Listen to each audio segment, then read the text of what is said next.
Hey, Kenny B here, finalgate.com. I thought I'd do a little video. I got a Sylvania clock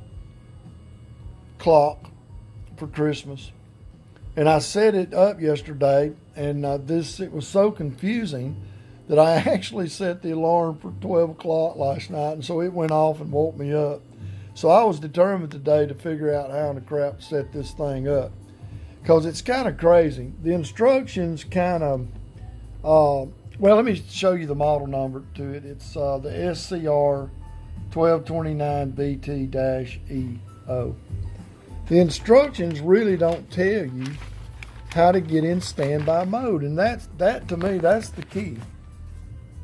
Because if you look at these instructions, you'll see, like setting up alarm 1, it says in standby mode. Alarm 2, in standby mode. Setting up the clock, in standby mode. So that's the key. The problem is, in these instructions, they didn't tell you what standby mode was and how to get in it. So let me show you something. Right now, my alarm 1 is on. It's set on buzzer. My alarm 2 is off.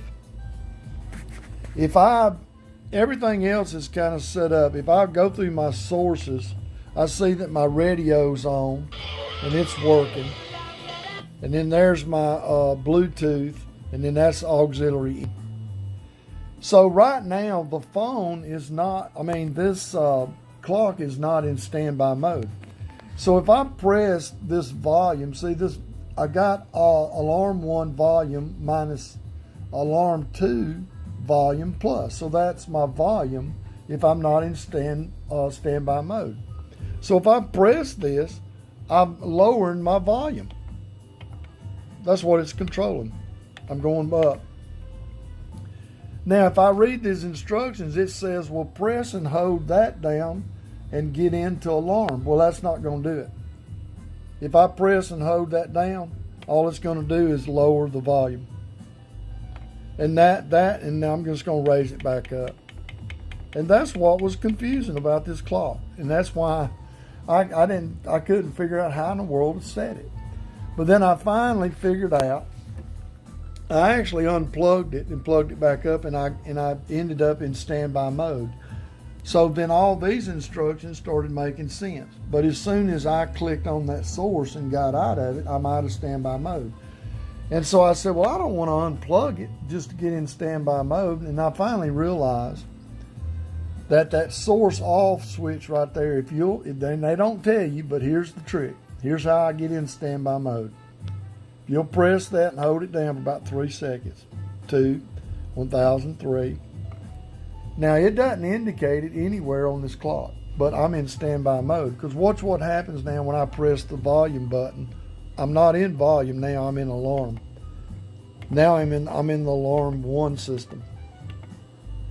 If I press the one on the right, I'm in the alarm 2 system. Now all these instructions, they line up with being in standby mode. So if I press that down and hold it, then I can get in and set the clock. Then I can use the hour and the minute to adjust all that following those instructions. Okay? If I press that one time, I'm still in, so I'm able to change the mode of the alarm from buzzer to radio to off. Okay? And that's how you get in and out of it. Now, if I click that one time, I'm no longer in standby mode. Okay? If I click that, I'm not in standby mode anymore. I'm back to the regular mode. So now that's the volume. And so that's the trick. Press and hold that down for about 3 seconds. That'll get you in standby mode. Then you can set the clock. You can set your alarms. You can change your alarm modes and all that good stuff. So they didn't tell you how to do that, but that's the trick. That gets you in standby mode. Hope that helps. Thanks.